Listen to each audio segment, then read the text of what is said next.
aw ni ɲantuma aw minnu sɔgɔlen don an na bɔlɔlɔ sanfɛ bi ye tɛnɛ novembre kalo tile 23 san 2020 an ka bi kunnafoniw bɛ tali kɛ tournoi UEFA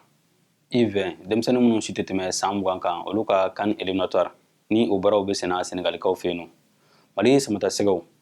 olu b'u ka bɔko filanan kɛ bi Guinée Conakry ɲɛkɔrɔla la ka kɛɲɛ ni nɛgɛ kaɲa 17 ye an b'aw ladɔnniya k'a fɔ ko Mali ka bɔko fɔlɔ kɔfɛ ni forfait kɛra an ka denmisɛnninw kan ka d'a kan ko coronavirus banakisɛ yɛrɛ an ka maa seginna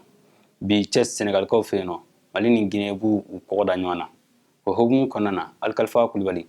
Mali jɔkɔlɔsiba a n'a tɔɲɔgɔnw ko kutu kale foyi la ni Mali ka sansɔrɔ tɛ an ka jɛ an ka lamɛn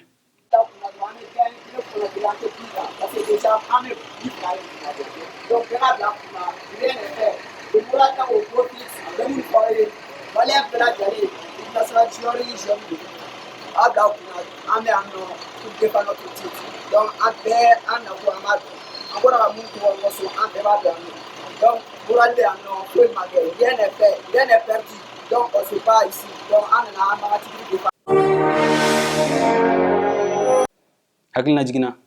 nin baara ninnu bɛ to senna Sénégalikaw fɛ yen nɔ fo nin kalo in tile 29 jɛkulu min n'o o sera ka kɛ fɔlɔ ye ale b'a ka sɛbɛn sɔrɔ ka taa CAN kɛnɛ kan Moritanikaw fɛ yen nɔ san 2021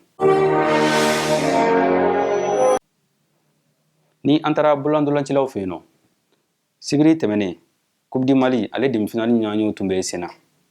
cɛlakaw fɛ yen nɔ Atar Club de Kidal ale ye san sɔrɔ 85 ani 70 AS Manden kan musolakaw fɛ yen nɔ Jeliba ale taamara Centre Bitu Danbele kan 73 ani 38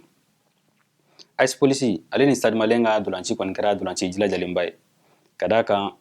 Polisi ale bɛ san sɔrɔ 77 ani 71 Stade Malien kan cɛlakaw ka ɲɔgɔn ye laban